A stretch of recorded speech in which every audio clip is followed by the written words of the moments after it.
이제 다 함께 자리에서 일어나서 사도신경으로 우리의 하나된 믿음을 주 앞에 고백하며 8월 20일 주일 오후 예배를 삼위일체 하나님께 올려드리겠습니다. 전능하사 천지를 만드신 하나님 아버지를 내가 믿사오며 그 외아들 우리 주 예수 그리스도를 믿사오니 이는 성령으로 잉태하사 동정녀 마리아에게 나시고 본디오 빌라도에게 고난을 받으사 십자가에 못 박혀 죽으시고 장사한 지 사흘 만에 죽은 자 가운데서 다시 살아나시며 하늘에 오르사 전능하신 하나님 우편에 앉아 계시다가 저희로서 산자와 죽은 자를 심판하러 오시리라.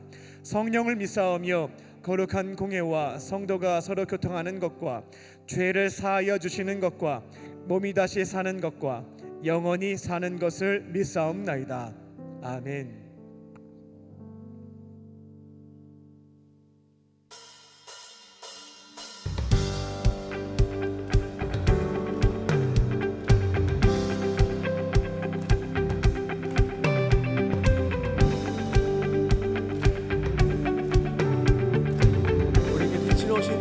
찬양합니다. 주의 선하심과 진실함을 담기 원해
찬양해.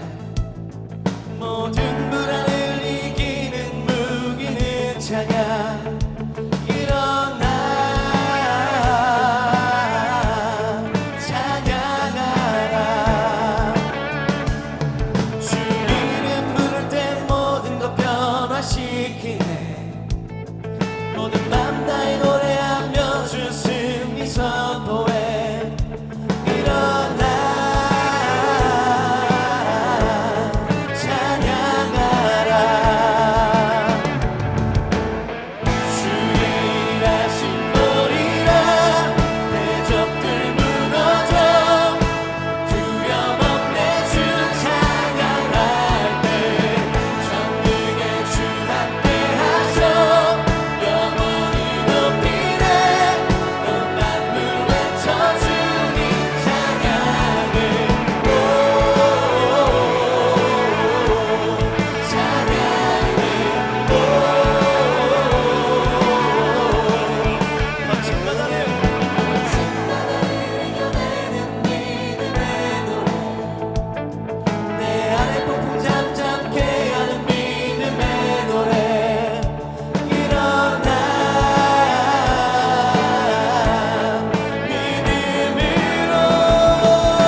너무 사랑하십니다. 우리도 주님을 너무 사랑합니다. 우리 주님께 기쁨의 고백하며 사랑 고백하며 찬양합시다. 할렐루야.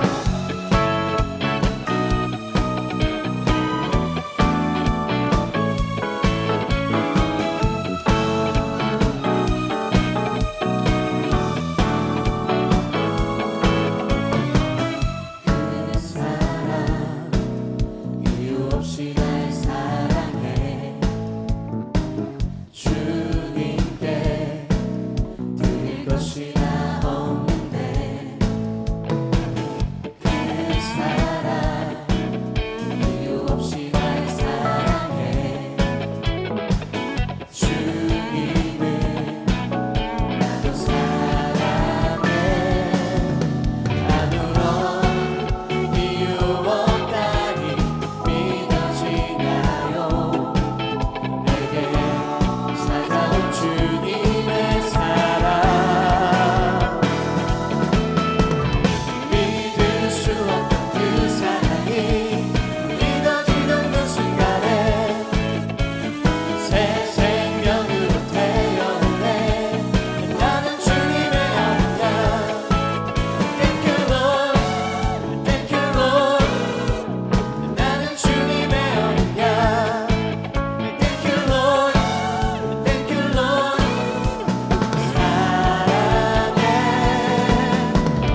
부릅시다.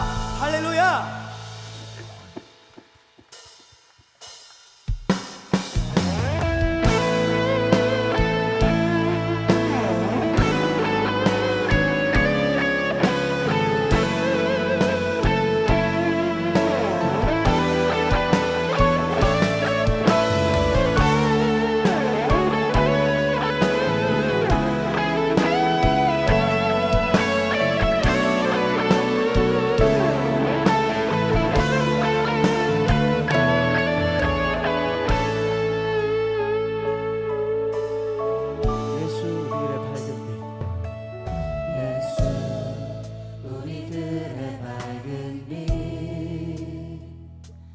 은혜와 긍휼을 베푸시는 주 그의 길을 따라가는 주의 자녀들에게 항상 밝은 빛을 비추시네. 그는 구원의 주 하나님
되신 주님께 다시 한번 전심을 고백하며 나아갑니다. 하늘에서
주옵소서.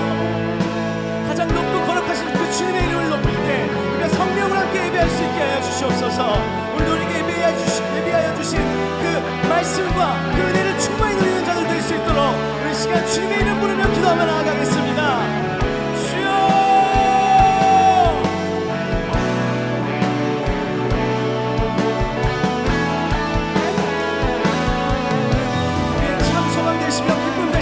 주님의 이름을 찬양합니다.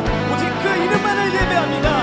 주여, 우리의 모든 것 다하여 주를 예배하게 하여 주시옵시고 우리의 모든 정성을 다하여 주를 찬양하며 예배할 수 있게 하여 주시옵소서. 이 시간 성령을 임하여 주셔서 우리가 성령과 함께 예배할 수 있게 하여 주시옵시고 오늘도 우리에게 예배하여 주신 그 주님의 놀라우신 은혜와 그 은총과 임재를 충만히 누릴 수 있게 하여 주시옵소서. 오늘도 우리가 주님의 그 음성을 듣기를 원합니다. 주여, 말씀하여 주시옵시고 그 말씀대로 살아가는 자들 될 수 있도록 주신 그 주님의 빛으로 살아가는 주님의 자녀들 될 수 있도록 주여 이 시간 임하여 주시옵시고 우리에게 말씀하여 주시옵소서. 우리의 모든 것 다하여 주님을 예배하기 원합니다. 오직 주님의 이름을 높입니다. 오직 주님을 예배하며 나아갑니다. 주여 이 시간 임하여 주시옵시고 함께하여 주시옵소서.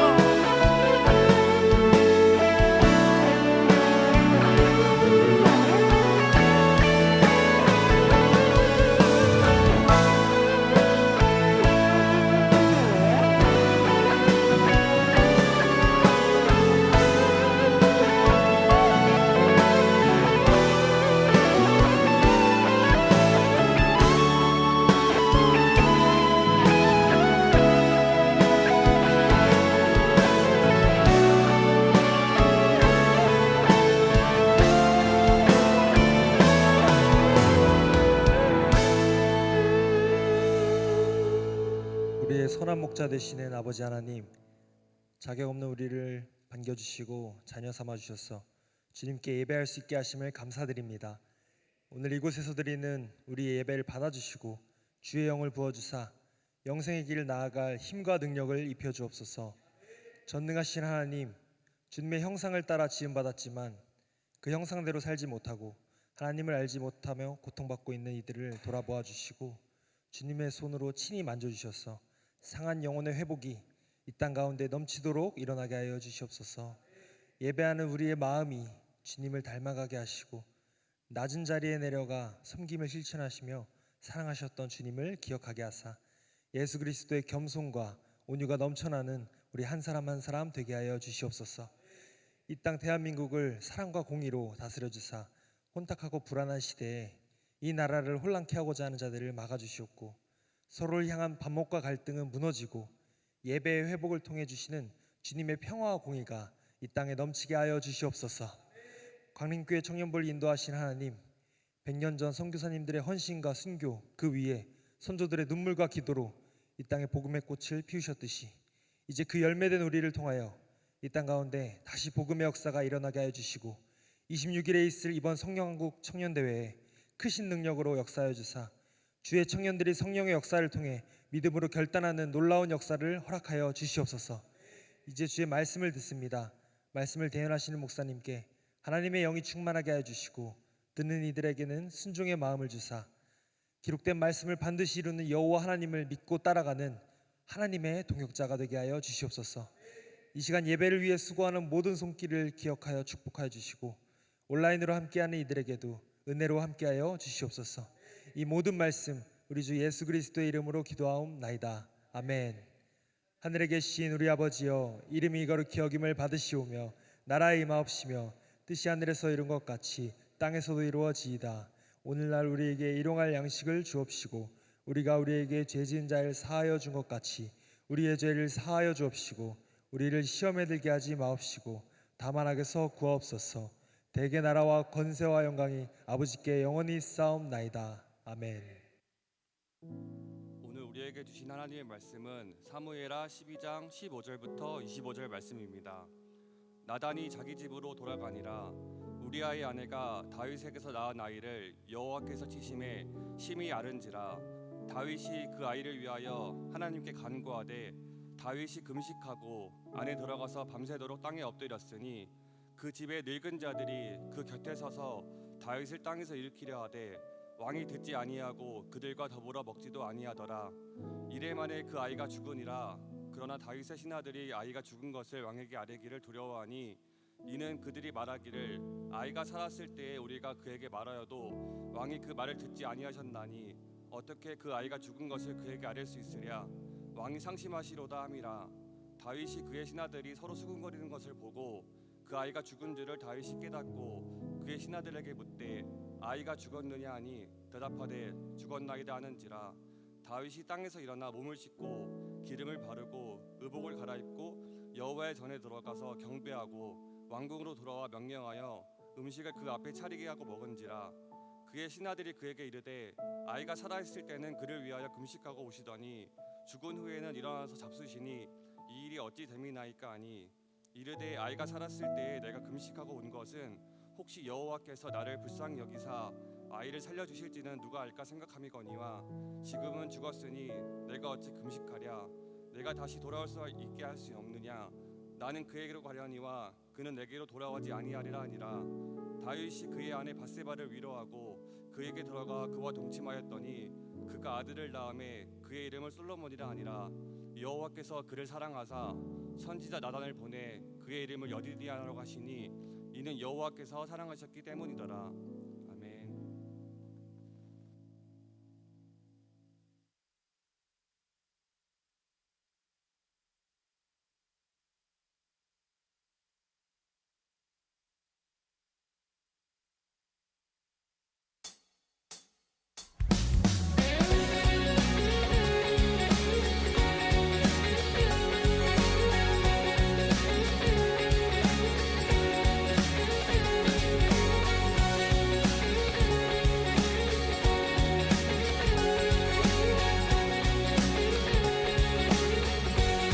우리 주를 만나고 새로운 삶을 시작했네. 모든 것을 알 수 있을 거라고 자신감으로 가득 설레는 마음만으로 넘어지고 일어나기도 해. 오랜 시간 서서히 차오르는 믿음은 그 걸음을 재촉하지 않고 이전과 다른 삶의 무게로 한 발 한 발 힘을 주며 걸어가게 하는 신비가 있네. 오늘 수많은 문제와 고통이 우리를 허사고 시기하지만 주를 향한 노래는 멈출 수 없어. 할렐루야 소리쳐요. 한 번 더 우린 주를 만나고 새로운 삶을 시작했네. 모든 것을 알 수 있을 거라고 자신감으로 가득 설레는 마음만으로 넘어지고 일어나기도 해. 오랜 시간 서서히 차오르는 믿음은 그 걸음을 재촉하지 않고 이전과 다른 삶의 무게로 한 발 한 발 힘을 주며 걸어가게 하는 신비가 있네. 주님을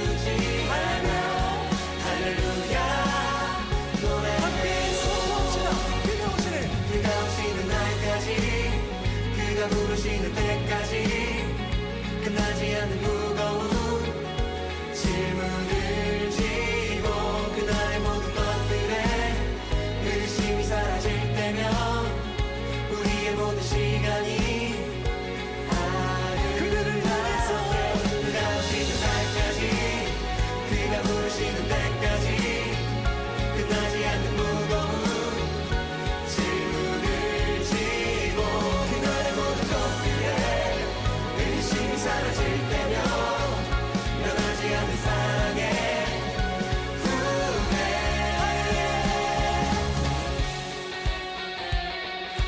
그들은 결코 주님의 사랑에서 우리를 빼앗지 못할 것입니다. 할렐루야!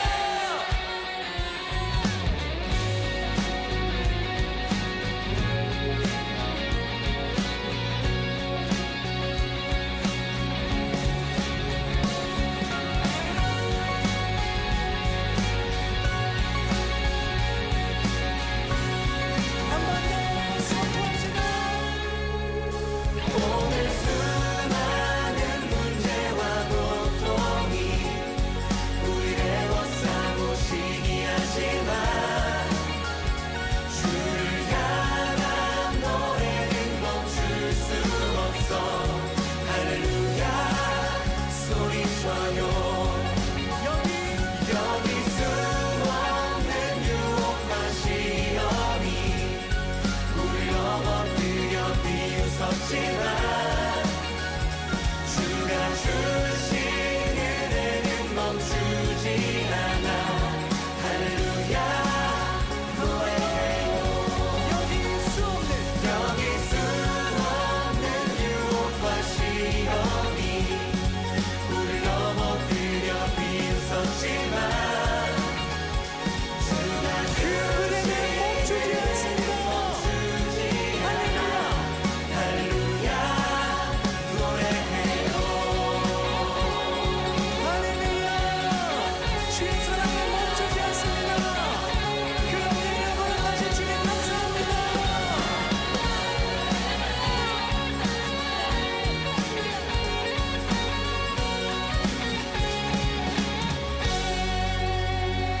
아멘.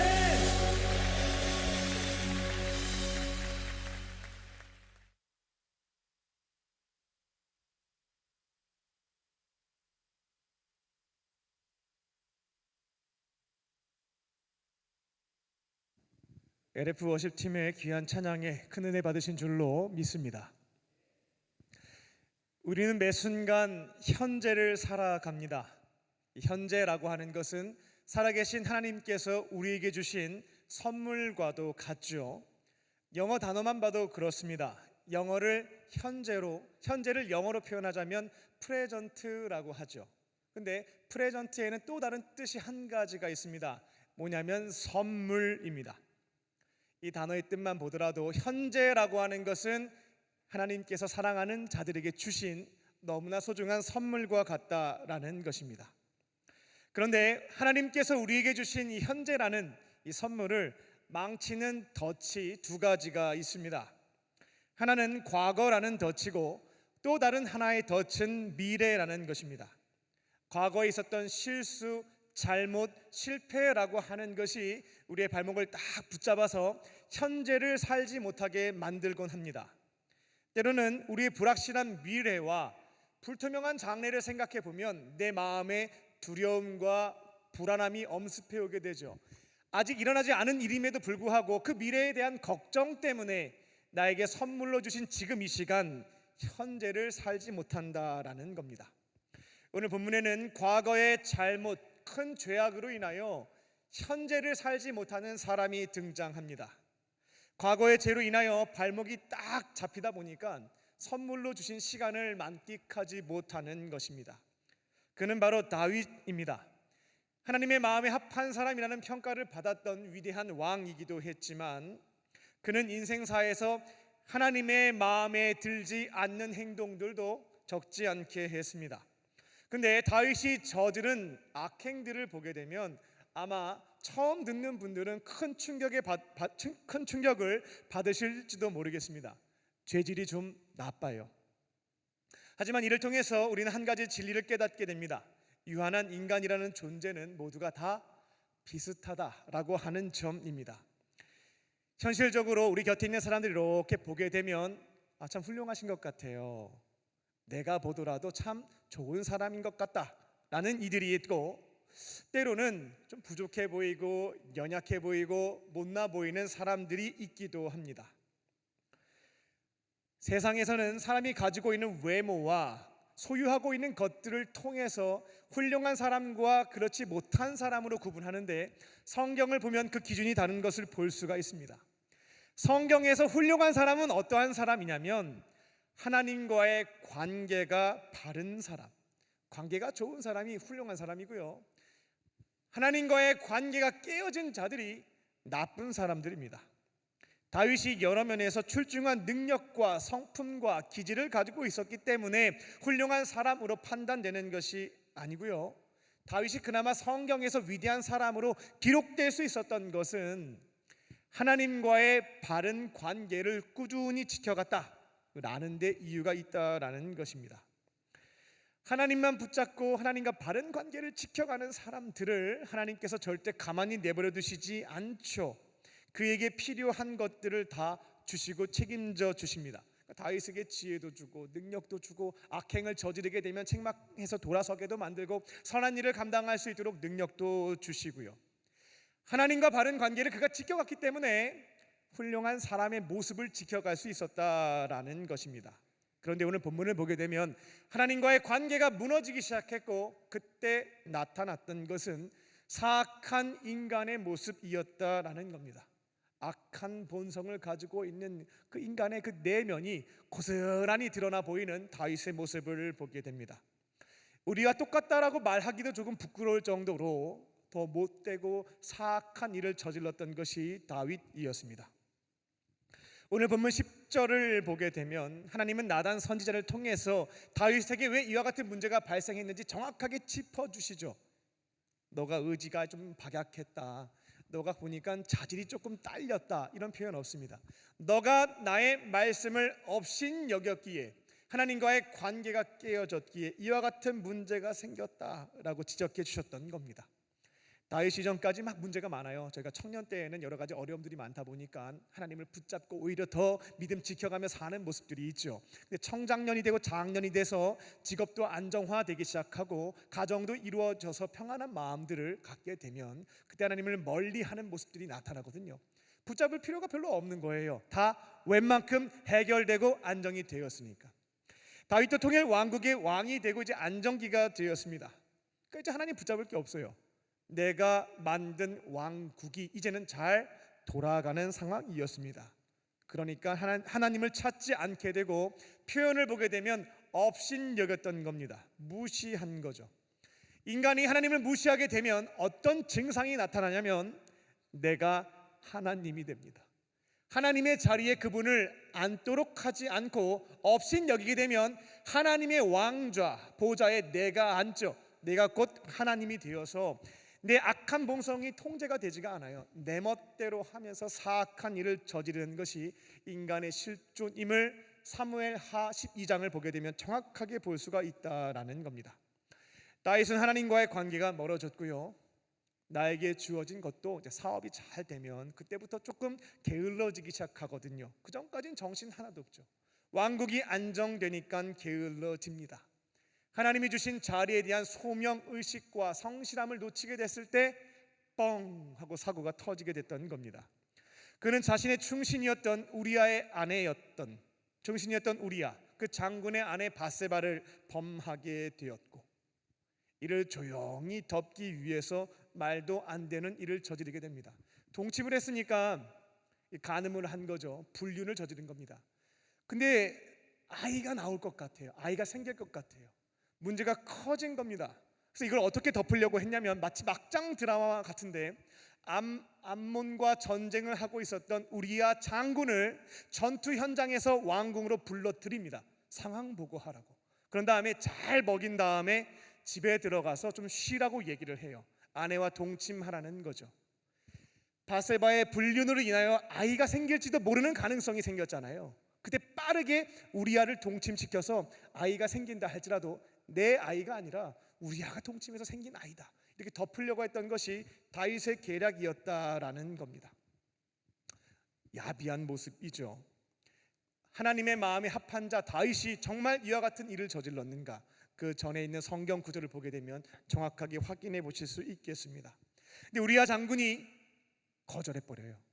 상황 보고를 한 다음에 집에 가서 쉬라고 할 때 내 부하들은 전투 현장에서 피 흘려가며 싸우고 있고 야외에서 수경하고 있는데 어떻게 저만 집에 가서 편안하게 잠을 잘 수 있겠습니까? 저 안 가겠습니다 라고 얘기하거든요. 다윗이 아주 야비한 계략을 만들어 놨는데 이게 통하지가 않는 겁니다.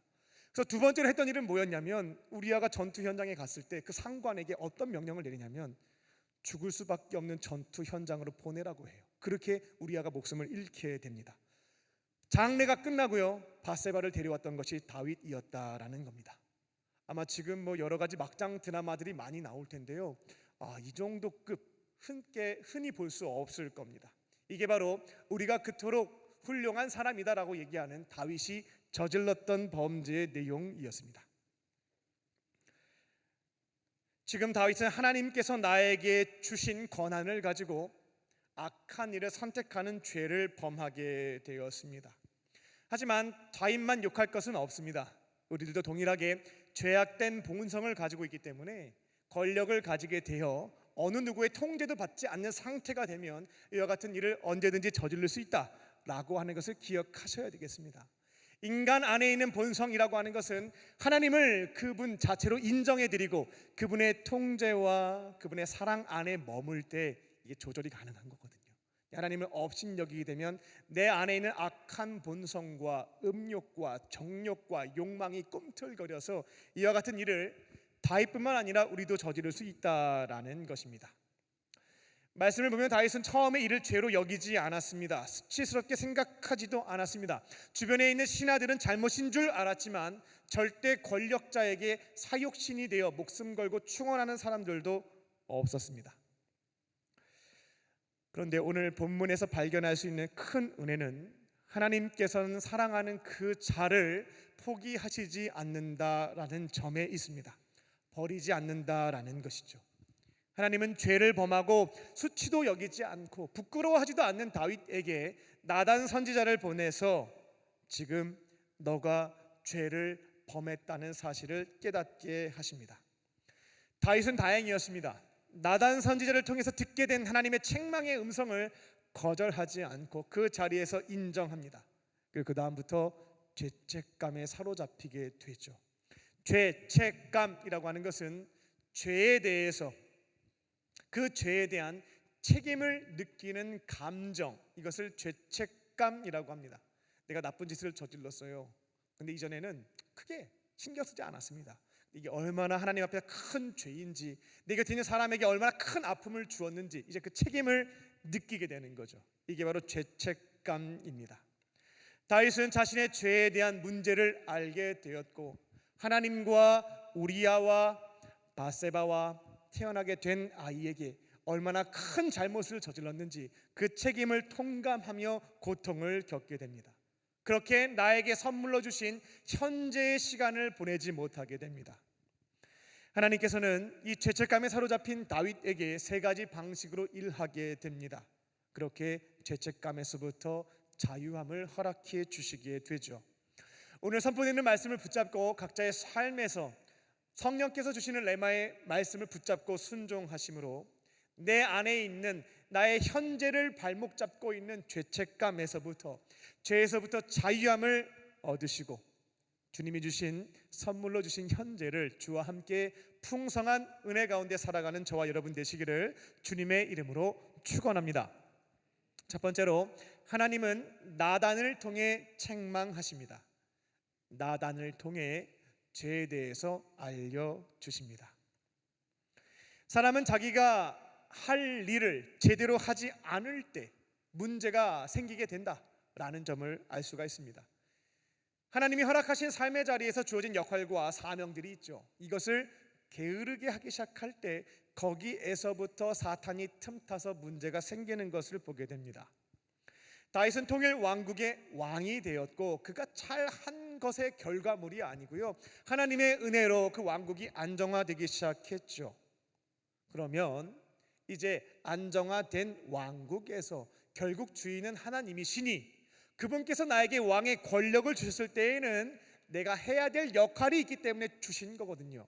권력, 재력, 명예 이런 것들은 하나님이 주신 사명을 감당하기 위한 도구, 수단에 불과하거든요. 그러면 이 수단을 가지고 하나님의 비전을 또 찾아서 감당해야 되는 것이 다윗이었습니다. 근데 이제 나라가 어느 정도 안정화되고 이제 권력도 견고하게 서게 되다 보니까 게을러졌습니다. 앞서 말씀드렸다시피 지금 이스라엘은 암몬과 목숨을 건 전투를 하고 있었습니다. 근데 최고 결정권자이자 지휘관인 다윗은 이전 말씀을 보게 되면 늦잠 자게 됩니다. 밤새 어떻게 하면 전투를 이길 수 있을까 고민했다라고 보기엔 어렵습니다. 그 위에 이어지는 행동을 보게 되면 그것과는 무관했다라고 보는 것이 맞겠습니다. 게을러졌고요, 늦게 일어났습니다. 그러면 근데 부하들이 목숨 걸고 어찌 됐든 하나님이 주신 뜻에 따라 명령했다 할지라도 내가 말한 것을 위해서 목숨 바쳐 싸우고 있거든요. 그러면 늦게 일어났으니까 미안한 마음으로 성막에 가서 하나님, 지금 우리 부하들이 목숨 걸고 싸우고 있으니까 승리하게 해주세요, 살려주세요 간구한다든지, 또 지금 빨리 군인들에게 현장의 상황을 듣고 자신이 하나님께 지혜를 구해서 어떻게 하면 승리를 하게 할 수 있을지 전략을 짜야 되는 것이 다윗의 모습이었다라는 겁니다. 하지만 다윗은 그렇게 하지 않습니다. 늦게 일어났고 왕궁 옥상으로 올라가서 산책을 합니다. 딴짓을 했던 겁니다. 그러다가 아리따운 여인이 목욕을 하는 것을 보게 되었고 음욕을 통제하지 못하죠.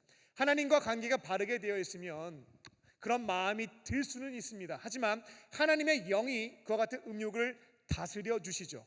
근데 하나님과의 관계가 이제 깨어지니까 음욕이 그대로 표출되는 거예요. 절대 권력까지 가지고 있으니까 사용하는데 아무 거리낌이 없었다라는 겁니다. 아리따운 여인을 불러서 왕궁에서 동침하게 됩니다. 그리고 그녀의 남편이었던 우리야 장군은 결국 전투 현장으로 보내서 목숨을 잃게 만들었습니다. 장례 치르고 잘 됐다, 바세바를 데리고 왔습니다. 여기에서 가장 큰 문제라고 하는 것은 다윗과 하나님과의 관계가 깨어졌다라고 하는 점입니다. 음욕으로 인해서 사고 친 것도 문제이겠습니다만 이와 같은 문제가 발생하게 된 근본적인 이유는 하나님과의 관계가 틀어진 거죠.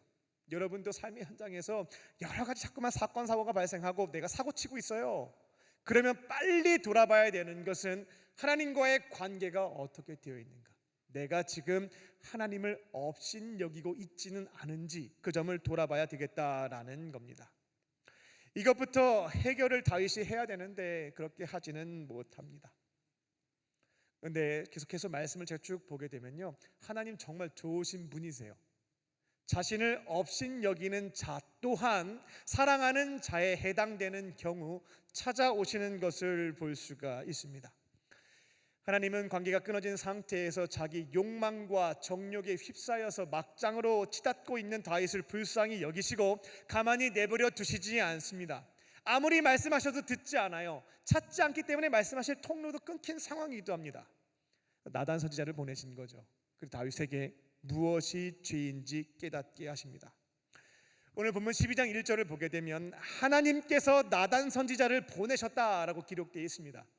나단 선지자가 사육신의 마음으로 우리 임금님이 잘못된 선택을 했으니까 내가 목숨을 걸고 내가 사랑하는 임금님 내가 바른 길로 인도하겠다고 찾아간 게 아니라는 겁니다.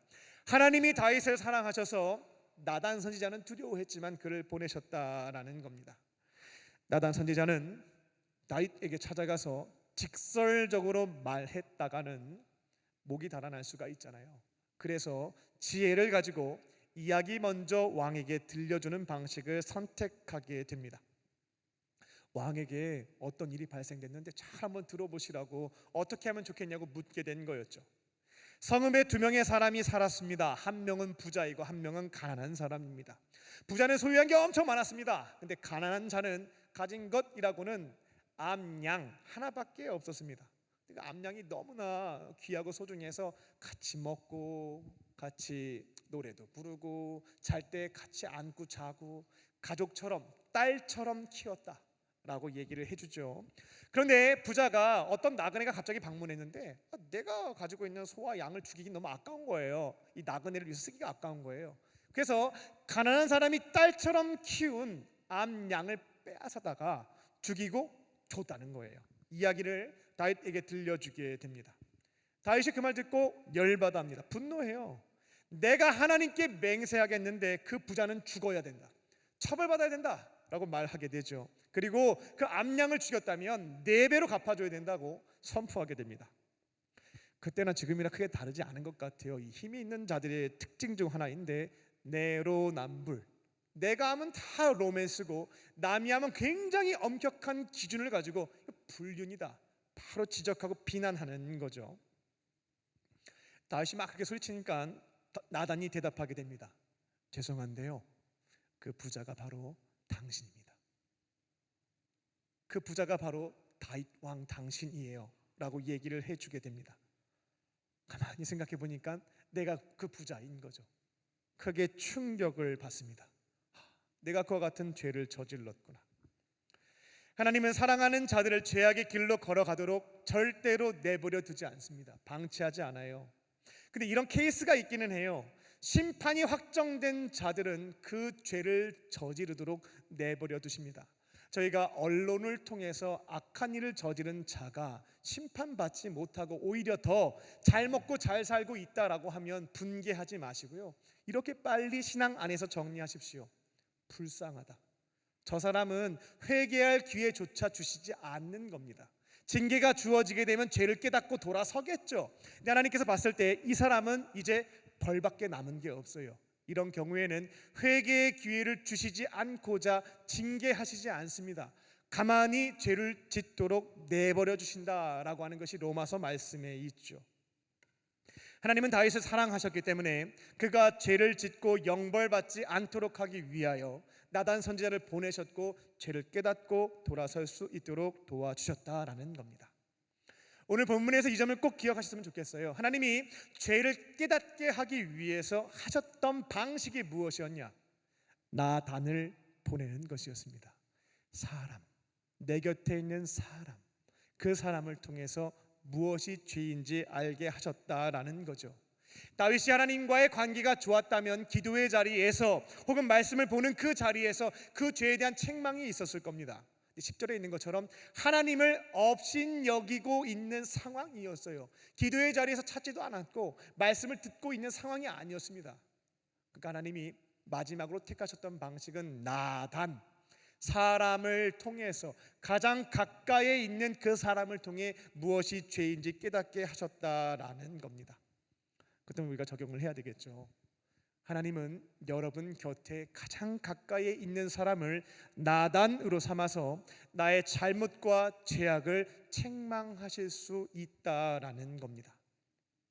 가정에서 함께 살고 있는 나의 가족, 나의 형제, 자매, 교회에서 함께 교제하는 지체들, 직장에서 하나님 안 믿는 사람을 통해서도 알려주실 때가 있어요. 함께 일하는 동료와 상사와 직원들, 그들을 때로는 나단으로 삼아서 내가 잘못된 길로 걸어가고 있다라고 하는 것을 알려주실 때가 있다라는 겁니다.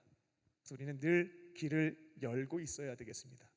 내 곁에 있는 사람들이 칭찬하는 말만 귀담아 듣지 않고요, 그들이 때로는 지적하고 책망하는 메시지가 있을 때 당신이 뭘 안다고 그래 소리치지 않고요, 들어보는 겁니다. 하나님이 저 사람을 나단으로 삼아서 지금 나의 잘못을 깨닫게 하시진 않는가 라는 것을 분별해 보는 것이죠. 네 곁에 있는 사람이 잘 모르는 것 같은데 나에 대해서 이러쿵저러쿵 말하면 당연히 기분 나쁘죠. 저도 기분 나쁩니다. 좋은 얘기 해주면 기분 좋죠. 기분 안 좋은 얘기 해주면 마음이 상하는 것은 사실이에요. 그래도 일단 하나님이 그렇게 역사하실 수 있는 가능성이 있으니 듣기는 듣습니다. 그 이야기에 대해서 설명과 변명을 선택하기 전에 일단 다 듣습니다. 그리고 기도의 자리에 가서 물어봅니다. 하나님, 저 사람이 저 그냥 미워서 하는 얘기인 것 같아요. 맞죠? 물어보고. 하나님, 저 지금 잘하고 있는데 지금 사탄이 저 무너뜨리려고 저 사람 통해서 지금 공격하는 거 맞죠? 세 번째는 별로 인정하고 싶지 않으니까 이 두 가지부터 묻는 거예요. 두 가지 묻고 그다음에 마지막 세 번째로 하나님 혹시 제가 뭐 잘못한 거 있습니까? 저 사람이 얘기하고 있는 것이 저는 동의가 잘 되지 않는데 진짜 죄가 인정하고 고쳐야 되는 죄가 맞습니까? 묻는 거죠. 그 기다려 보세요. 하나님이 세 번째다라고 말씀해 주시면 저 사람이 그냥 잔소리한 게 아니구나. 저 사람이 나단이었구나. 하나님이 저 사람을 통해서 내 안에 있는 죄를 깨닫게 하시고 회개할 수 있도록 기회 주시는구나. 그렇게 믿고 반응하실 줄 믿습니다. 내 곁에 있는 나단들을 통해 주시는 주의 음성을 거절하지 않고 인정하고 회개하는 것을 선택하심으로 죄책감과 죄에서부터 자유함을 얻는 저와 여러분 되시기를 주님의 이름으로 축원합니다. 두 번째로 하나님은 사랑하는 자를 징계하십니다. 미워하는 자는 내버려 두시고요, 사랑하는 자는 징계하십니다. 우리가 편식을 계속하게 되면 건강해지게 됩니다. 말씀도 마찬가지예요. 내가 좋아하는 말씀과 구절만 계속해서 묵상하게 되면 영적 편식이 이루어지게 되고 그게 지속되게 되면 영적인 건강을 해지게 된다라는 겁니다. 그리고 내가 성경 말씀을 해석할 때 말씀이 무엇을 말하고 있는지를 붙잡고 해석을 해야 되는데 내가 듣고 싶은 말씀으로 마음껏 변형을 하시는 분들이 있어요. 이런 것들을 자의적 해석이라고 합니다. 내가 원하는 것들로 다 바꿔버리는 거죠. 하나님의 성경의 기자를 통해서 어떤 말씀을 하시고자 하는지 그 의도를 찾기보다는 그 구절을 내가 원하는 대로 막 바꿔버리는 거예요. 자의적 해석을 한다라는 겁니다. 성경 말씀에 기록된 것이 있으면 기록된 대로 믿고 살아야 되겠습니다. 성경 말씀이 내가 기대했던 것과 원했던 것과 예상했던 것과는 다르다 할지라도 말씀이 그렇게 말하고 있으면 그대로 믿고 지켜가는 것이 그리스도인의 삶이고 하나님께서 우리를 창조하신 이후에 행복하게 살기를 원하시는데 모든 말씀을 듣고 지켜가는 것이 행복하게 살아가는 지름길인 줄을 믿습니다. 이 두 번째 대지가 저로서도 마음이 무겁습니다만 오늘 본문에 하나님께서 그렇게 행하셨기 때문에 대지로 정하고 여러분들에게 전합니다. 하나님은 사랑하는 자, 그가 죄를 범했을 때 때로는 징계하신다라는 겁니다. 경우에 따라서 그대로 용서해 주시는 것도 있습니다만 말씀을 보게 되면 죄 지은 자에게 엄격한 벌, 징계를 내리시는 것들도 심심치 않게 볼 수가 있습니다. 오늘 본문 10절부터 하나님이 사악한 죄를 범했던 다윗에게 어떠한 징계를 내리시는지 그 내용이 나와 있습니다. 10절입니다. 다윗이 저지른 가장 큰 죄는 하나님을 무시한 것이었고 무시한 채로 자기 음욕을 이겨내지 못하여 밧세바를 취하고 우리아를 죽이게 됐죠. 그게 우리아의 인생, 밧세바의 인생. 태어난 아이는 얼마나 괴롭겠어요. 엄마가 다윗 왕에게 겁탈을 당하여 나를 낳게 되었고 그로 인해서 엄마의 본 남편이 죽게 됐어요. 아이가 태어나서 이 사실을 어떻게 모르겠습니까? 그러니까 너무나 큰 잘못을 다윗이 저질렀던 거예요. 한 집안을 박살냈습니다. 그 가족들, 형제들, 친척들 다 어떻게 합니까? 하나님은 이에 대해서 징계를 내리십니다. 첫 번째 징계는 앞으로 너희 집안에 칼부림이 떠나지 않을 것이다 라는 말씀을 하십니다. 실제로 열왕기 상하에 다윗 왕조에 대한 역사가 쫙 기록되어 있는데 계속되는 칼부림의 역사를 볼 수가 있습니다. 그 권력을 얻기 위해서 형제가, 부모와 자식이, 가족들이 칼부림을 하는 것들을 보게 됩니다. 두 번째는 11절에 있죠. 너희 집안에 다윗 너 때의 재앙이 있을 거다 라는 징계도 있습니다. 너는 너가 보는 앞에서 내 아내를 빼앗기게 될 것이고 가장 가까운 사람에게, 너가 간음했던 것처럼 가장 가까운 사람에게 욕을 보이게 될 것이다 라고 하는 그 무거운 말씀을 징계로 내리십니다. 이건 이후에 자신의 아들이었던 압살롬에게 아내를 빼앗기는 것을 통해 그대로 이루어지게 되죠. 그리고 가장 큰 징계는 14절에 있습니다. 세 번째 징계는 다윗과 밧세바를 통해 태어난 아이가 죽게 된다는 거였습니다. 이게 다윗에게는 가장 큰 징계 사안이었습니다. 저는 과거에 천국과 지옥에 대해서 알고는 있었지만 믿지는 않는 사람이었습니다. 뭐 그럴 수도 있고 아닐 수도 있고 라는 정도의 믿음 수준이었다라는 거였죠. 그때는 이 세 번째 징계 사안이 동의가 도무지 되지가 않는 거예요. 잘못은 다윗이 했는데 왜 벌은 자식이 받냐, 이게 머릿속에 가득 차 있는 거죠. 말도 안 된다. 어떻게 이게 징계냐? 징계가 아니다. 그런데 천국과 지옥, 영생과 영벌을 믿게 되니까 하나님이 왜 이게 징계이고 왜 이와 같은 방식을 택하셨는지 조금씩 풀리더라고요. 다윗이 밧세바와 간음하여 태어난 아이입니다. 그 아이의 잘못은 아니지만 어머니가 나를 임신한 것으로 인하여서 결국 엄마는 본 남편을 잃게 됐습니다. 억울하게 죽었어요. 아이가 태어난다 한들 이 무게를 어떻게 견디며 살겠습니까? 삐뚤어지지 않을 수가 없죠. 아버지인 다윗을 어떻게 사랑할 수가 있겠습니까? 이건 못 버텨내는 거예요. 하나님은 아무런 잘못 없이 태어난 그 아이가 일평생 겪게 될 그 아픔을 아시고 데려가신 겁니다. 이 무게와 저주를 일평생 겪으며 고통당하지 않도록 하나님의 품으로 데려가서 천국에서 살아갈 수 있도록 인도하신 거죠. 저는 몸의 부활과 영생을 진리로 믿기 때문에 이렇게 해석이 되고 이 해석을 그대로 믿을 수가 있습니다. 그리고 우리가 늘 다윗의 입장만 고려하게 되는데요, 우리아의 가족들 나중에 이 사실을 알게 되었을 때 그 고통을 어떻게 견디며 살겠습니까? 나라 위에서 임금 위에서 목숨 바쳤던 우리아였는데 그 아내도 빼앗겼죠. 사윗 왕이 아주 나쁜 계략으로 인해서 목숨도 잃게 됐죠. 제가 만약 우리아의 동생이었거나 형이었으면 못 참습니다. 참을 수가 없죠. 다윗 가만히 둘 수가 없는 겁니다. 그 하나님이 공의로우신 분이라고 하는데 어떻게 다윗은 그냥 내버려 둡니까? 이 극악무도한 죄를 저지른 사람을 그대로 내버려 둔다라고 하는 것을 어떻게 그 가족들이 동의할 수가 있겠습니까? 질문이 생길 수밖에 없죠. 신앙적인 회의가 생길 수밖에 없죠. 하나님은 결국 다윗에게 이와 같은 이유 때문에 이런 것들을 고려해서 아이의 죽음이라고 하는 징계를 내리신 겁니다. 그리고 지금 다윗에게 있어서 가장 큰 징계라고 하는 것은 다윗이 당하는 거 크게 문제되지 않습니다. 이미 누릴 거 다 누렸는데요. 권력, 명예 잃는 것 아무 문제가 되지 않습니다. 이곳에 계신 분들이 이후에 이제 결혼을 하고 아이를 낳게 되면 이 심정을 느끼게 될 거예요. 부모가 느끼는 가장 큰 고통은 실직하는 것도 아니고요, 큰 관계에 문제가 생기는 것도 아닙니다. 내 자식이 아프면, 자식이 고칠 수 없는 질병에 들게 되면 이게 가장 큰 고통으로 다가오게 되는 거거든요. 가장 큰 징계에 해당된다라는 겁니다. 하나님은 다윗에게 너가 지은 그 죄가 얼마나 큰지 알게 하시고자 이와 같은 벌을 내리셨고 책임을 물으셨던 겁니다.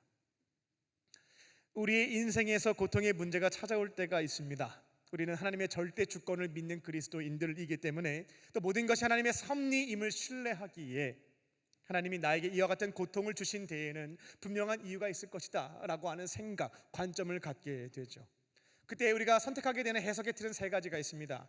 먼저는 연단이라고 하는 해석이에요. 하나님이 내가 죄져서 그런 게 아니라 나를 순금처럼 정금처럼 만드시려고, 불순물들 제거하시려고 이와 같은 고통을 통해 연단하시는구나 라고 하는 것이 첫 번째 해석의 틀이죠.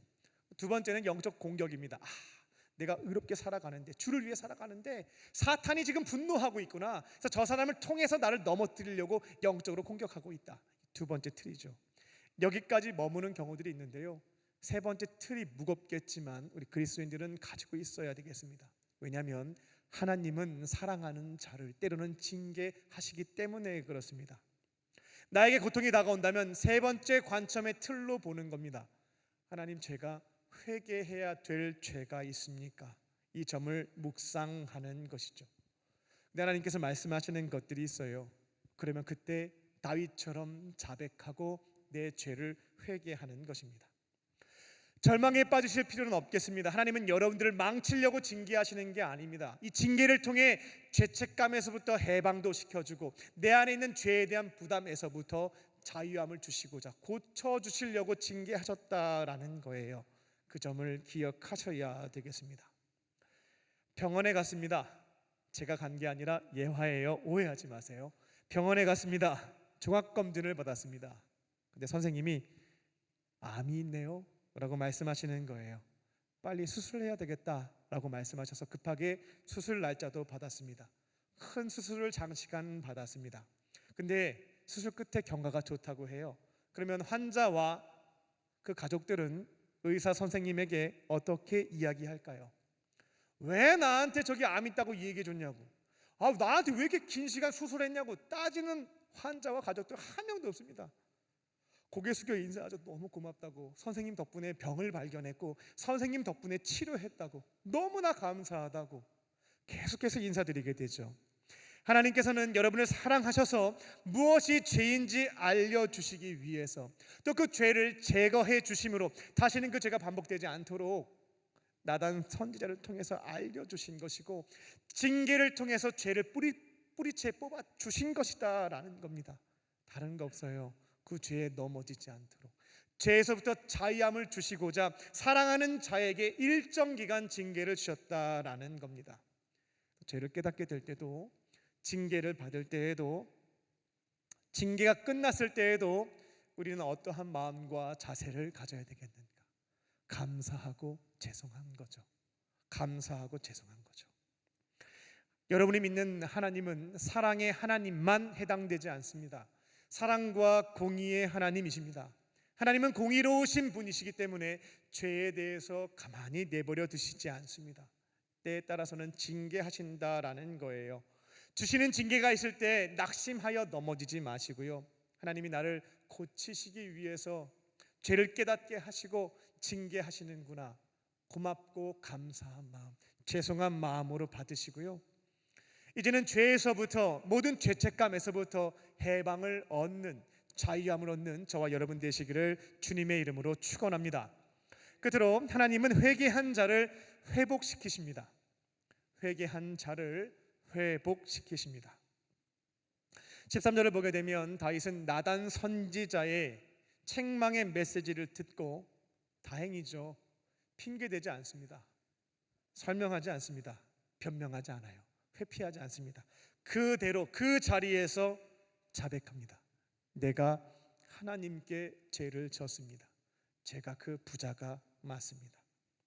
성경을 보게 되면 자백이라는 표현이 나와 있는데, 자백은 동의, 인정, 약속이라는 뜻을 가지고 있습니다. 나단 선지자를 통해서 주셨던 그 메시지, 너가 죄를 범했다, 저 인정합니다. 동의합니다. 그리고 죄 짓지 않도록 약속드리겠습니다. 다윗이 그 자리에서 하나님 앞에 결단하며 고백했던 겁니다. 그리고 이어지는 것은 참회 기도였습니다. 16절을 보게 되면 다윗은 질병에 걸린 그 아이를 살리기 위해서, 그리고 자신의 죄를 하나님 앞에 회개하기 위해서 금식하며 7일 동안 기도하게 됩니다. 아무것도 먹지 않고 아이를 위해서 자신의 죄의 심각성을 통감하며 회개의 기도를 드렸던 겁니다. 본문을 보게 되면 왕궁에 돌아와서도 밤을 새워 기도했습니다. 잠을 자지 않았고요, 침대에 눕지도 않았습니다. 나 같은 죄인이 자식이 또 저렇게 아파서 고통스러워하는데 편안하게 잘 수가 없다 하여 땅바닥에 누워 있었습니다. 엎드려져 있었던 거예요. 그렇게 기도하기도 하고 잠들기도 하며 눈물로 기도했던 겁니다. 살려주세요, 잘못했습니다. 신하들은 왕에게 다가가서 땅바닥에 있는 왕을 일으켜 세우려고 했지만, 이러다가 왕이 큰일 나겠어요. 하지만 다윗은 일어나지 않았습니다. 계속해서 먹지 않았습니다. 7일이 지났습니다. 그 기간 동안 회개했고 아이를 살려주시기를 간구했던 겁니다. 그런데 하나님의 응답을 안 하신 게 아니고요, 하나님의 응답은 NO였습니다. 다윗이 간구한 대로 yes 하시지 않았고 NO로 응답하셨다는 겁니다. 그 아이를 데리고 가신 거죠.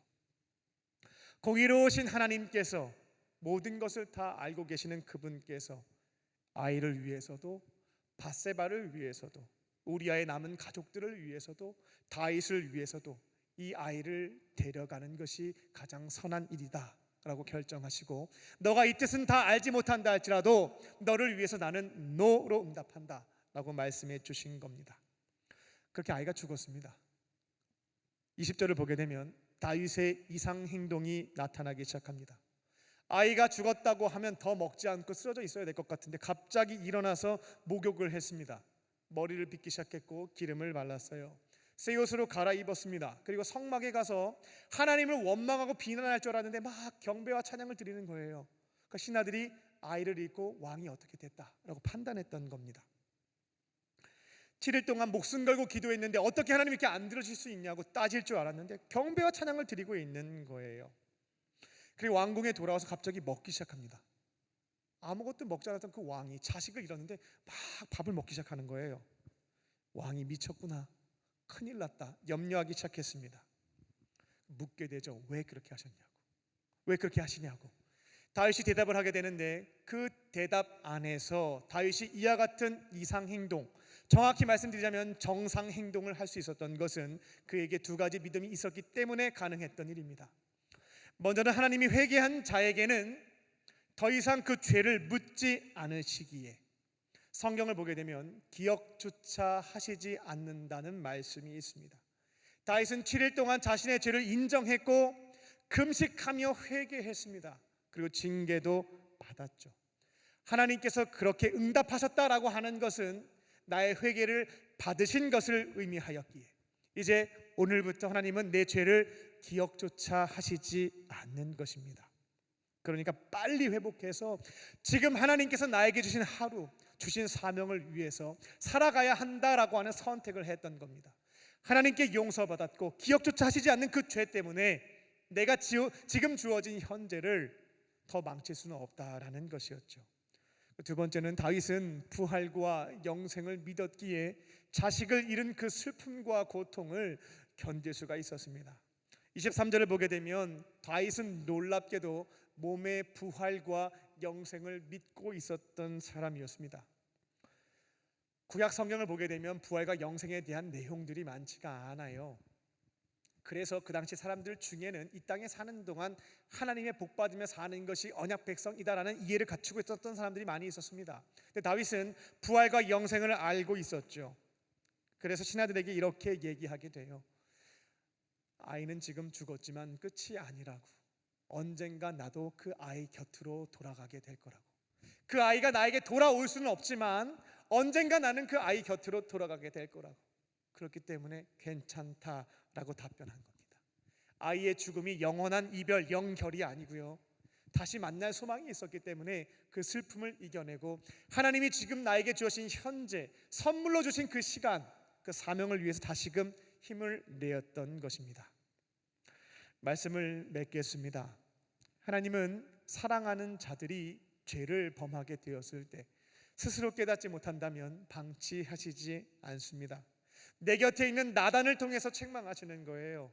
내 곁에 있는 부모님의 잔소리와 사랑하는 형제의 비판과 비난들, 주변에 있는 사람들의 책망의 메시지가 무겁고 언짢게 들릴 수 있겠지만 우리가 믿음의 사람들이라고 한다면 물어봐야 됩니다. 주님, 혹시 저들이 말하고 있는 것이 진짜 내 안에 있는 죄와 잘못입니까? 묻고 말씀하시면 이제 회개하는 것이죠. 자백하고 회개하실 줄 믿습니다. 회개하는 자에게 때로는 징계 주실 때도 있어요. 나를 망치려고 주시는 징계가 아닙니다. 죄에서부터 진정한 자유함을 주시고자 일정 기간 주시는 징계가 있다면 고맙고 감사한 마음으로, 때로는 힘겨울 수 있겠지만 그 믿음을 가지고 감사함으로 받고 회개하실 줄 믿습니다. 이 모든 것들을 회복시켜 주시는 하나님의 은혜를 바라보고 기대하며 이제는 주와 함께 죄로 넘어지지 않고 죄책감에서 해방되어 풍요롭고 행복한 삶을 주와 함께 걸어가는 저와 여러분 되시기를 주님의 이름으로 축원합니다. 기도하겠습니다. 살아계신 아버지 하나님, 주님께서 때로는 내 곁에 있는 나단들을 통해서 죄를 책망하실 때면 바르게 분별하고 주의 뜻인 줄 확신을 주실 때면 인정하고 회개하는 선택을 용기 내어 감당하는 우리 모두 되게 하여 주시옵소서. 회개의 자리에서 징계를 주실 때에도 감사함으로 받을 수 있게 하여 주시고 징계가 끝난 뒤에 회복시켜 주시는 주님을 의지하며 주어진 현재 주신 사명 위에 힘내어 걸어갈 수 있는 다시 새로운 사람으로 용기 내어 한 걸음 내딛는 우리 모두가 되게 하여 주시옵소서. 그렇게 하실 줄 믿고 감사드리오며 예수님의 이름으로 기도하옵나이다. 아멘. 주신 말씀 기억하며 여호와께 돌아가자. 함께 찬양하시겠습니다.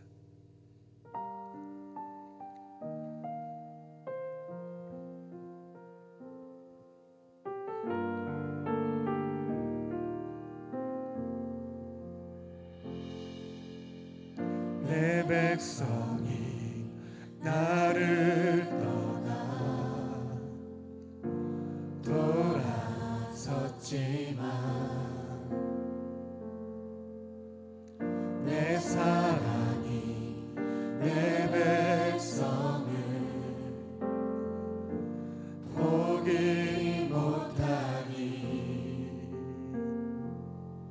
내 모든 것 내어주고 나 그들을 얻으리라.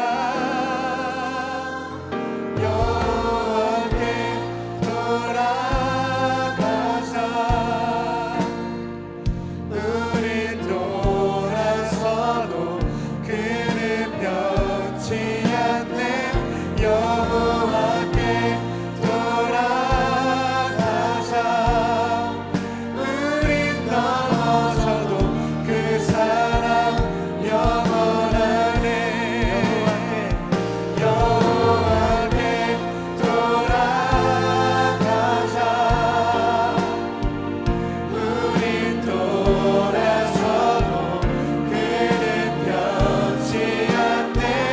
여호와께 돌아가자. 우린 넘어져도 그 사랑 영원하네. 이 시간 나에게 주신 말씀 붙잡고 기도하는 시간 갖도록 하겠습니다. 우리 1분 동안 눈을 감고 침묵하며 오늘 이 자리에 계신 주의 음성을 듣겠습니다.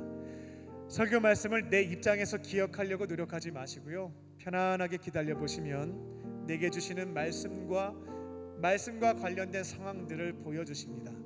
1분간 침묵하며 내게 주시는 레마의 말씀을 듣겠습니다.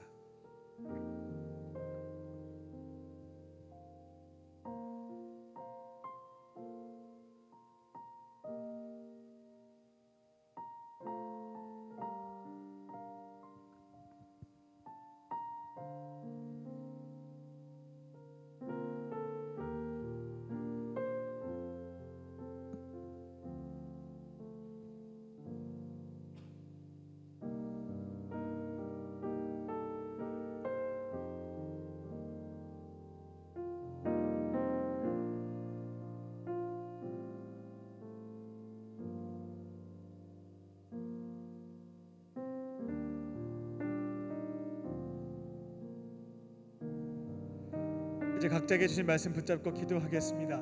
성령께서 주신 말씀 이제 한 주간의 삶에서 지켜 행할 수 있도록 도우심을 간구하시고요.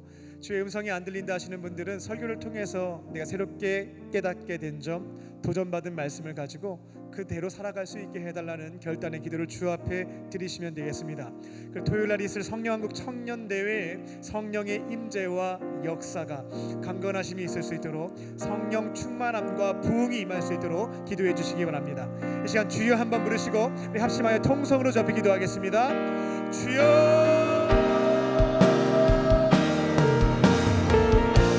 살아계신 아버지 하나님, 주님과의 관계가 끊어진 자들이 다시 한번 말씀을 통하여 하나님과의 관계가, 하나님의 관계의 회복이 가장 중요한 것임을 깨닫게 하여 주시고 제 삶의 자리에서 말씀과 기도의 자리를 지켜가며 멀어졌던 주님과의 관계가 회복되는 역사가 있게 하여 주시옵소서. 주님과 멀어지기 시작할 때에 내 안에 욕망이 꿈틀거리기 시작하고 죄의 열매들을 맺게 됨을 깨닫게 하셨사오니 삶의 현장에서 주님과 바른 관계 지켜갈 수 있게 하여 주시고 하나님께서 말씀하시는 바에 따라 하나님의 인도하심에 따라 순종케 하여 주사 선한 열매, 의의 열매를 맺어 걸어갈 수 있는 우리의 삶이 될 수 있도록 주님 역사하여 주시옵소서. 하나님 주님께서 나라를 통하여 책망하시는 말씀하실 때면 너무 기분 나빠하지 않게 하여 주시고 낙심하지 않게 하여 주시고 그를 통해 듣게 된 주의 책망의 음성을 듣고 죄를 회개하고 죄를 씻을 수 있는 저희들 되게 하여 주시옵소서.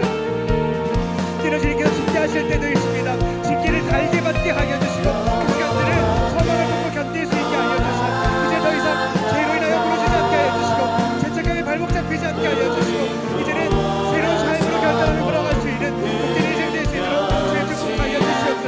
하나님 내가 넘쳐나는 것들도 생각하여 선을 이루어주시는 분이 나의 모든 것 가진 그 삶을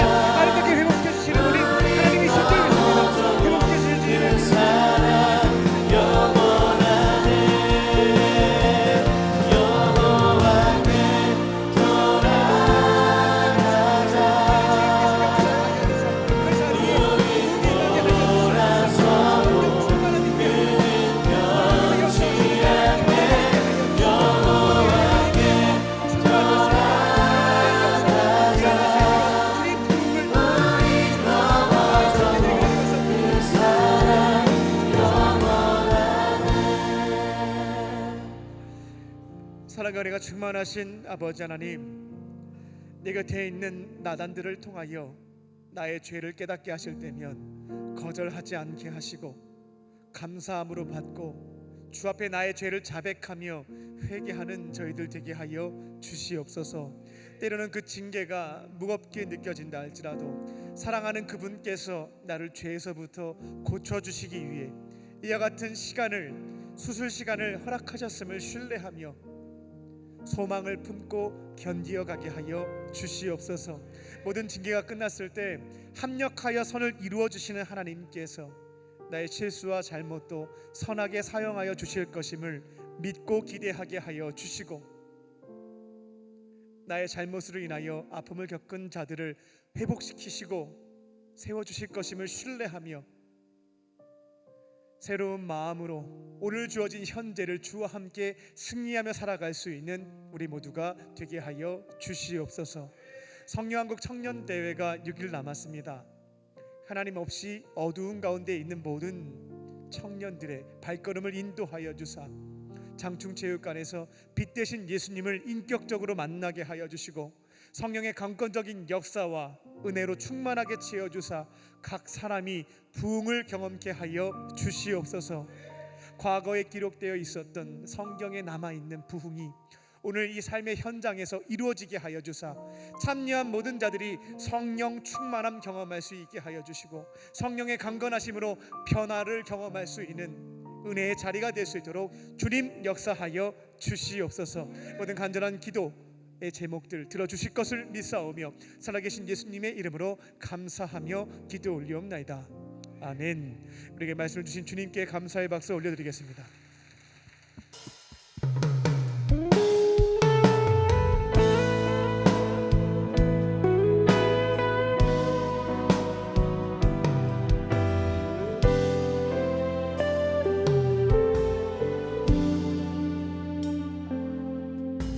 내게로부터 눈을 들어 주를 보기 시작할 때 주의 일을 보게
살아계신 하나님, 이 시간 삼위일체 하나님께서 우리에게 베풀어 주신 놀라운 은혜와 사랑에 감사하며 우리에게 있는 오병이어와 두렙돈을 가져와 주 앞에 올려드립니다. 주님 기쁘게 받아주시고 주의 나라와 주의 영광 위하여 사용하여 주시옵소서. 예물이 쓰여질 때마다 거룩하신 주님의 영광이 드러나게 하여 주시고 절망 가운데 있는 자들에게 따뜻한 예수님의 사랑이 증거되게 하여 주사 많은 자들이 빛이신 예수님께로 돌아와 구원받게 하여 주시고 주와 함께 풍요로운 삶을 승리하는 인생 될 수 있도록 축복하여 주시옵소서. 예물을 드린 자들을 기억하여 주사 넉넉함으로 채워주시고 하나님의 교회와 어려운 이웃을 위하여 쓰임받는 축복의 통로로 살게 하여 주시옵소서. 예물을 드린 자들, 드리지 못한 자들이 있습니다. 그 허전한 마음 주님께서 위로하여 주시고 삶의 현장에서 삶을 통하여 기쁨의 예물 주 앞에 드리게 하여 주시옵소서.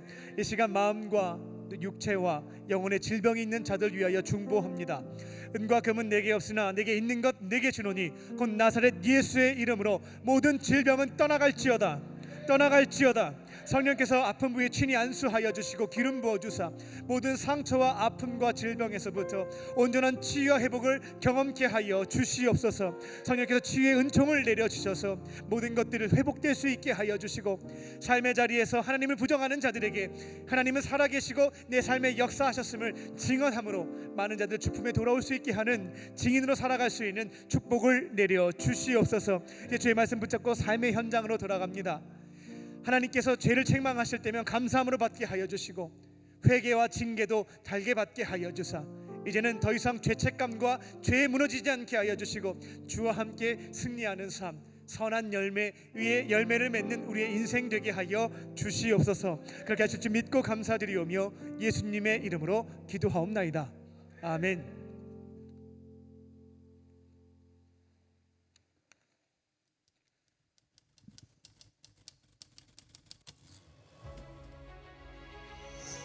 (1883년) 감리교 목사인 존 프랭클린 가우처는 하나님의 뜻에 따라 미국을 방문 중이던 민영익 단장과 보빈 사절단을 기차에서 마주칩니다.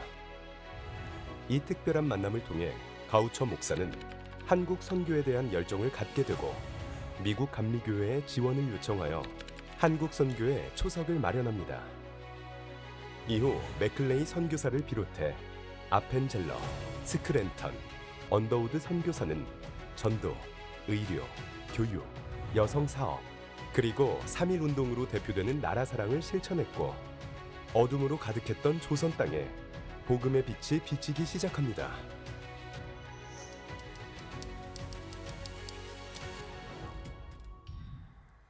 하디라는 청년이 있었습니다.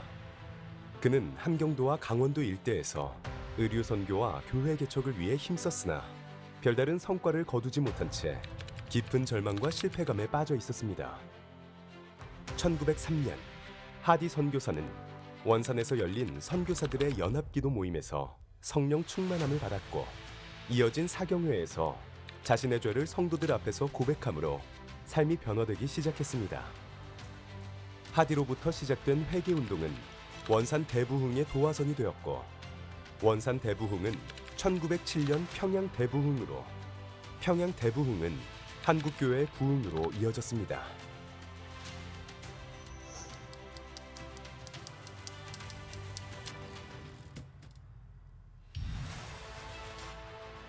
(120년) 전 청년 하디가 그랬던 것처럼 청년들은 우울, 불안, 무력감에 휩싸여 방향을 상실한 채 어둠 속에 갇혀 있습니다. 지금 우리에게 필요한 것은 빛으로 이 세상에 오신 예수 그리스도입니다. 우리는 빛 대신 예수 그리스도를 만날 때 어두운 세상을 밝히 비추는 존재가 될 수 있습니다. 2023년 성령 한국 청년대회를 통해 대한민국의 청년들이 빛으로 오신 예수 그리스도를 닮아 어두운 세상을 밝히 비추는 빛이 되기를 소망합니다.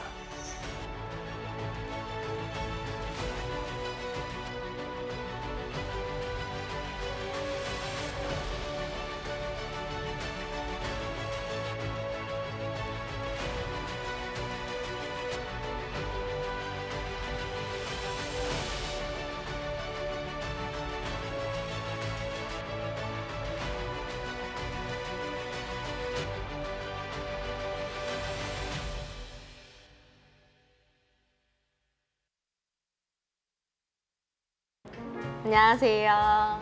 저는 청년 강예은입니다. 저는 성령한국 청년대에 처음 참여하게 되었습니다. 안녕하세요. 저는 청년 성원재라고 합니다.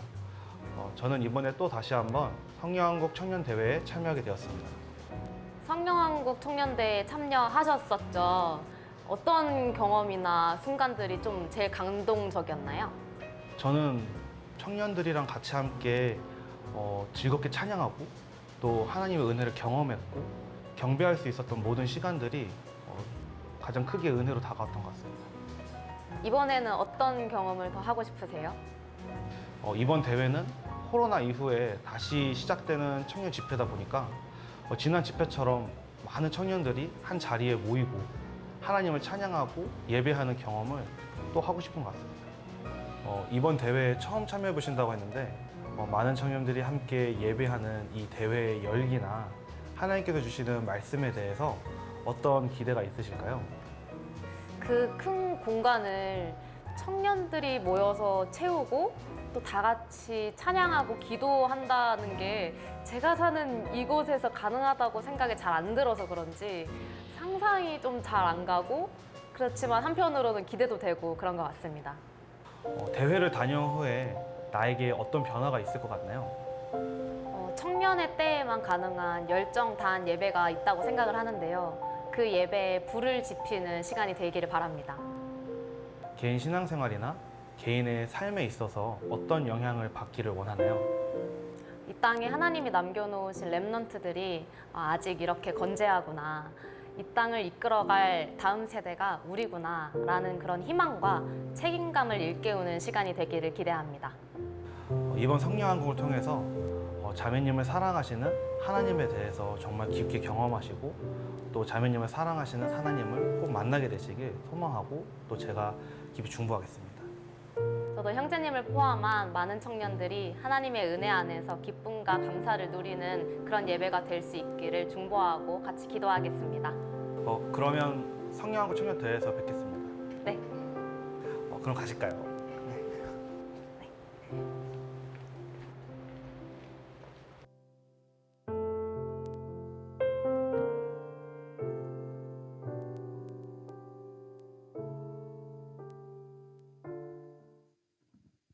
박수 할까요? 네.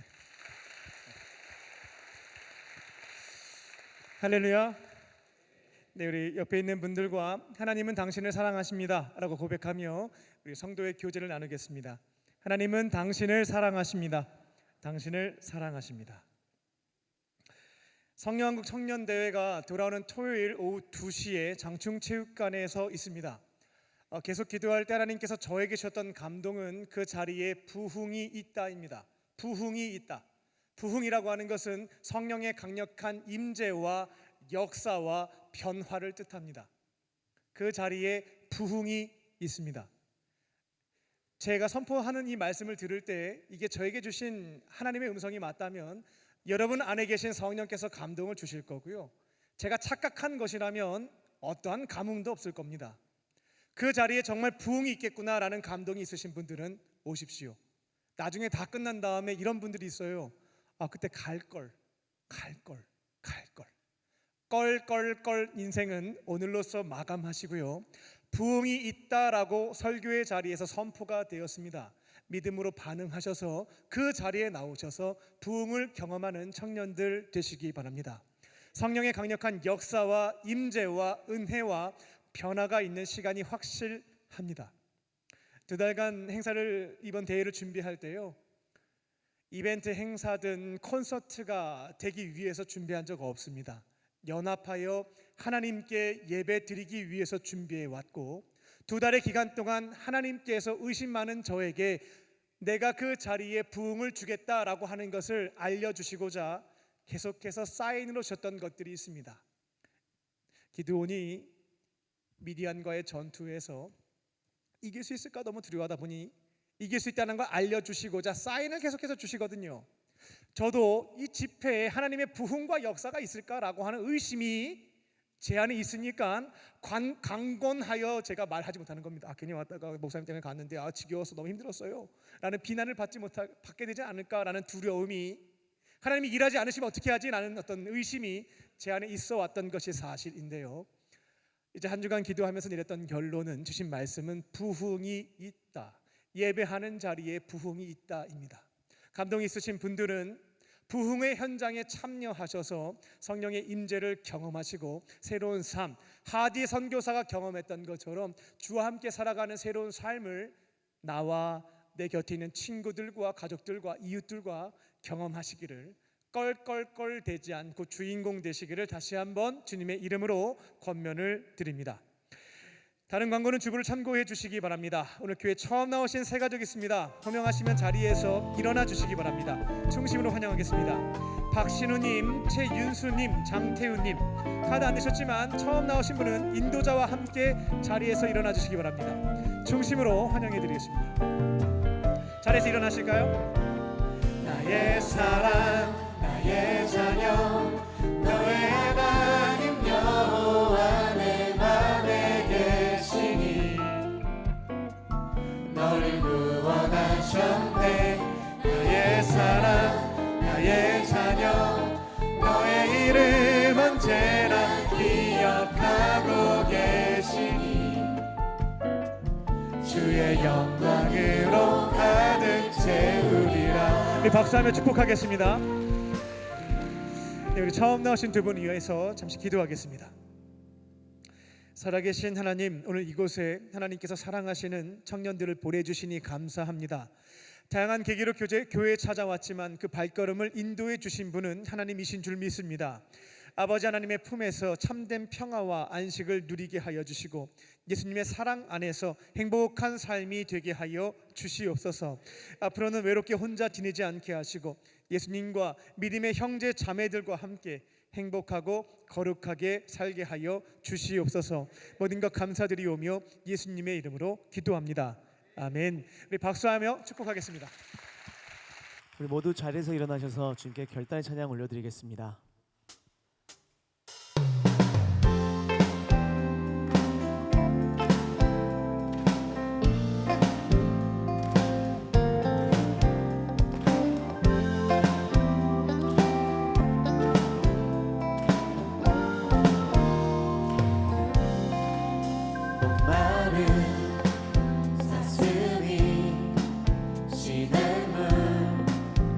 찾아 헤매든 내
이제는 우리 주 예수 그리스도의 은혜와 아버지 하나님의 크신 사랑하심과 성령님의 함께하심이 나단을 통해서 주시는 책망의 메시지를 붙잡고 회개하고 어떠한 징계도 달게 받는 것을 통하여 이제는 죄책감에 무너지지 않고 자유함을 갖고 살기로 결단한 모든 믿음의 형제 자매들 위에와 청년들 위에 지금부터 영원토록 함께 하시기를 간절히 축원하옵나이다.